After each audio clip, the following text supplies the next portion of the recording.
pergunta de hoje. Não é? O que é que a gente, qual é a pergunta e o que é que a gente vai responder delas. E aqui está, né? Novamente o convite para que você se inscreva, né? Porque é muito importante essa inscrição para a gente alcançar mais pessoas e ir mais longe com os nossos cultos, com as nossas reflexões, tá bom? Então vamos ver aqui. A pergunta de hoje é: pensamento impuro é pecado contra Deus? O pensamento impuro, ele é pecado contra Deus? A gente vai tentar responder a essa pergunta, tá? Então, o primeiro item que a gente chama atenção aqui diz assim: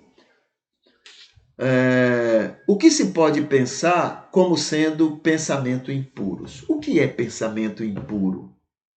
É a primeira questão a ser levantada. O que é pensamento impuro? Será que o que para você é pensamento impuro, para outras pessoas também é pensamento impuro? Entende? Então a primeira questão é essa. Será que o que eu acho que é pensamento impuro, lá na África, as pessoas entendem como pensamento impuro? Será que o que é pensamento impuro aqui para mim, os índios mais próximos de mim aqui pensam, sabem, imaginam que seja também pensamento impuro? Então, quem é que pode determinar o que é pensamento impuro? Aí vem a segunda pergunta. Quem é que define? Quem é que define o que é impuro? Quem é que define para mim? Diga, mano, não vai definir para o mundo, não. O que é que vai definir para mim o que seja pensamento impuro? Né? A cultura e sua moral, a moral cultural que nós temos, é ela que vai dizer o que é pensamento impuro. Tá? A igreja e a religião, esses é que vão definir o que é pensamento impuro. Os pregadores e sua experiência pessoal, então o que é pensamento impuro para o pregador fulano de tal, eu também tenho que aceitar que aquilo é um pensamento impuro? Quem é que define? É outra questão, tá? O que é pensamento impuro e quem é que vai definir o que é um pensamento impuro? Duas questões interessantes, né? Terceiro, pensamento conformes, né, com o instinto humano criado por Deus é pecado? Ou seja, Deus me criou, ele me colocou instintos, ele colocou uma série de coisas, de hormônios, de situações na minha, é quem me conduz a ter muitos dos meus pensamentos, muitos das minhas vontades, dos meus desejos, dos meus, né, do que me move. Então, esses hormônios trabalham nesse sentido. Então, o que essas coisas produzem é pecado? Ok? Essa é a terceira questão. O que Deus fez produz pecado? 4. Há em nós, e é resultado do imagem e semelhança, nós todos fomos criados à imagem e semelhança de Deus, né? Há em nós duas inclinações, que em si não são ruins, porque foram criadas, permitidas, tem coisas que Deus permite que é pecado, né? Mas foram criadas por Deus para que eu seja imagem e semelhança dele. Duas inclinações. Uma nos incentiva a atender ao bom senso, o que seja sábio e bom para nós e o coletivo, que a Bíblia chama de espírito. Essa é uma inclinação. Eu tenho uma inclinação em mim, todo ser humano tem, uma inclinação feita, criada por Deus, nessa imagem e semelhança, para que eu queira coisas, deseje coisas, né, situações que sejam benéficas a mim e ao coletivo. Esse a Bíblia chama de espírito. Tá bom? Essa é uma inclinação que Deus colocou em nós. Como é essa imagem e semelhança? Basicamente, imagem e semelhança, entre outras marcas, imagem e semelhança é a capacidade que Deus nos dá de entender o bem e o mal, o que é certo e o que é errado. Segundo, é a capacidade que Deus nos deu de escolhermos entre o bem e o mal, entre o certo e o errado, entre a obediência e a desobediência. Ele nos deu essa capacidade. Os animais não têm. Terceiro, é a capacidade que nós temos de escolher e sermos respeitados por Deus. Deus respeita as nossas vontades, os nossos e as nossas decisões. Deus não nos obriga a nada, porque nós não somos robôs. Deus não fez robôs de nós. Deus fez pessoas com a capacidade de conhecer o bem e o mal, escolher e ser respeitadas na escolha que fizer. Deus respeita o que decidimos e as consequências. Tá bom? Então, isto é imagem e semelhança. Então, ele nos dá essas condições. Então, muito bem, para isso, nós temos essa primeira inclinação, a inclinação para a obediência. E agora, aqui, a segunda inclinação. Tem aqui, cadê? E a outra, né? A outra inclinação nos incentiva ao prazer, ao querer agradar o instinto, que a Bíblia chama de velho homem ou carnalidade. Então, eu tenho em mim, né, a capacidade de escolher o bem e o mal, eu tenho uma inclinação para obedecer o bem e tenho uma inclinação para o mal. Né? Esse mal é quando eu sou levado pelo instinto, esse instinto animal. Entendeu? Eu tenho um instinto animal, um instinto de violência. É necessário para os animais. Deus não fez por fazer, não. É importante para os animais esse instinto. Entendeu? Mas para o ser humano, não. Então, esse instinto está em nós. Essa inclinação para a desobediência, para a violência, para o eu cuidar de mim, né? Mesmo que prejudique os outros, eu tenho essa inclinação. Como também tenho a inclinação para o bem, onde eu quero o melhor para mim e o melhor para todo mundo. Tá bom? Então, essas duas inclinações fazem parte do ser humano. Deus nos criou assim. Nenhum dos dois é pecado. Nenhuma das duas inclinações em si é pecado. Tá? Faz parte. Aqui diz, essa inclinação para o mal sempre vai nos trazer muitos pensamentos egoístas, prazerosos, sugestões malignas que sempre serão perniciosos, né? Ou sugestões perniciosas contra nós e o coletivo ao nosso redor. Deus não nos culpa por essas ideias, por estes pensamentos. É claro que quanto mais damos atenção a eles, mais eles surgirão e cada vez com mais força contra nós.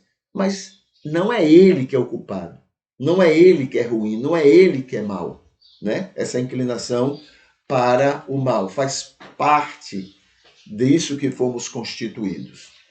Jesus era 100% homem. Ele sofreu, e 100% Deus também, tá?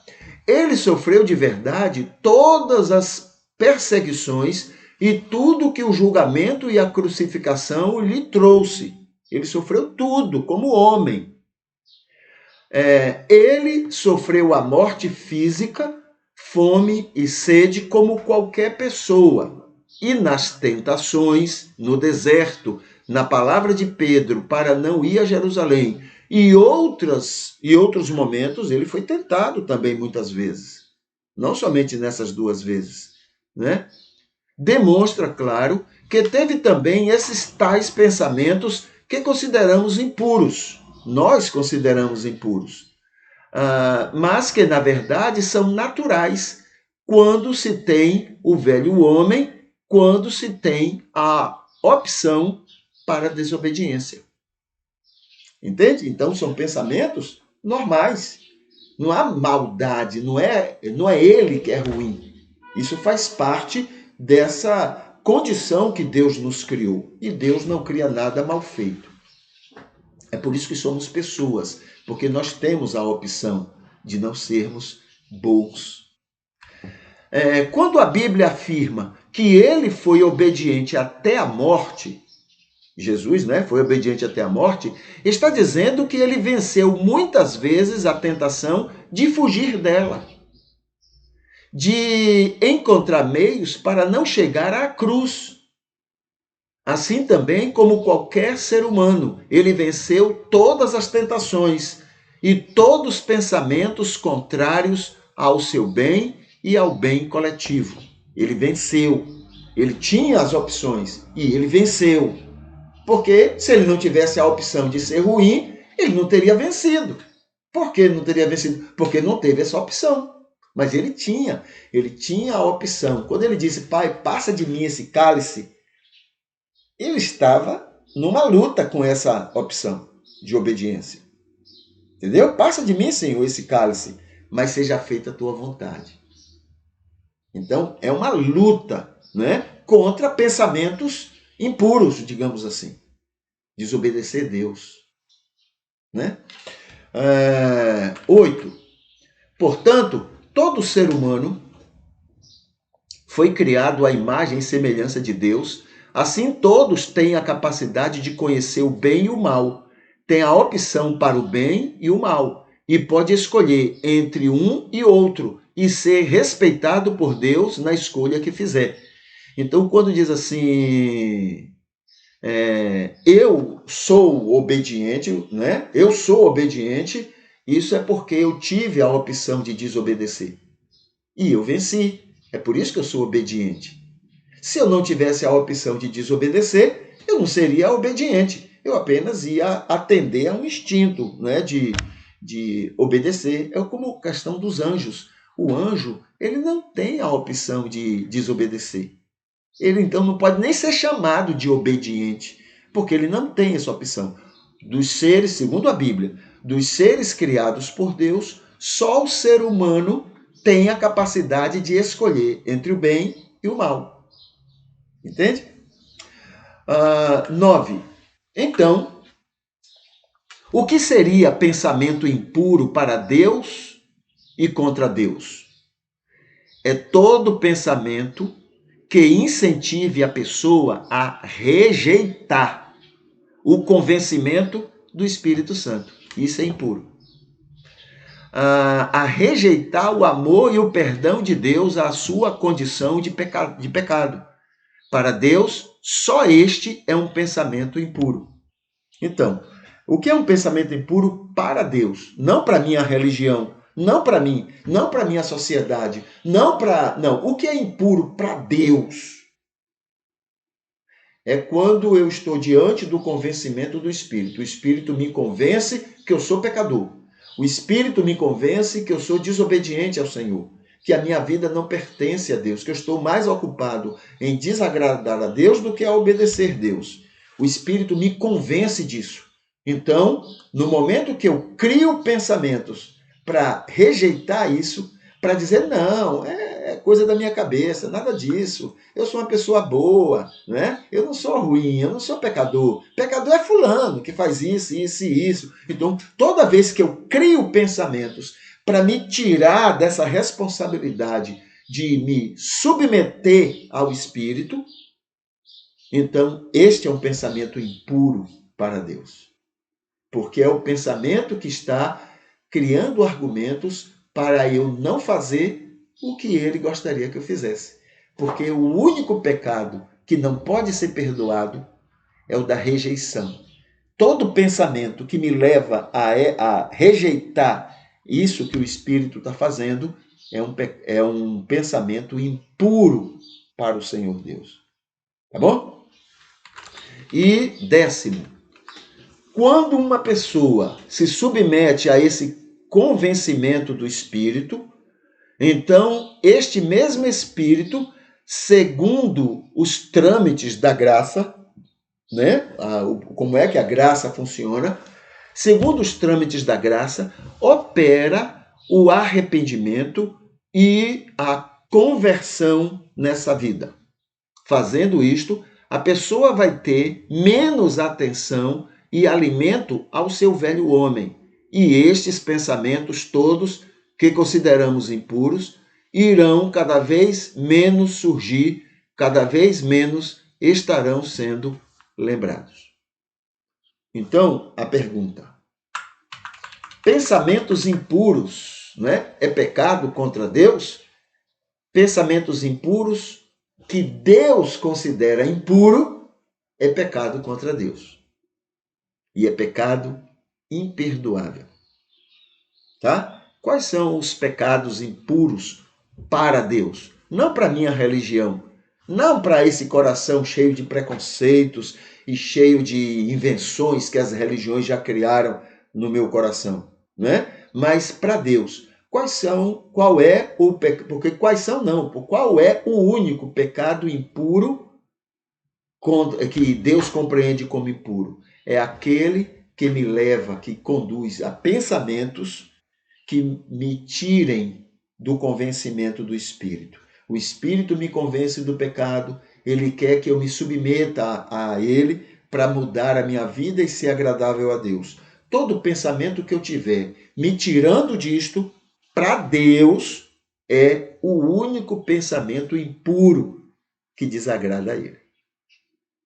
Tá bom? Ok. Então, essa é a nossa resposta para essa pergunta.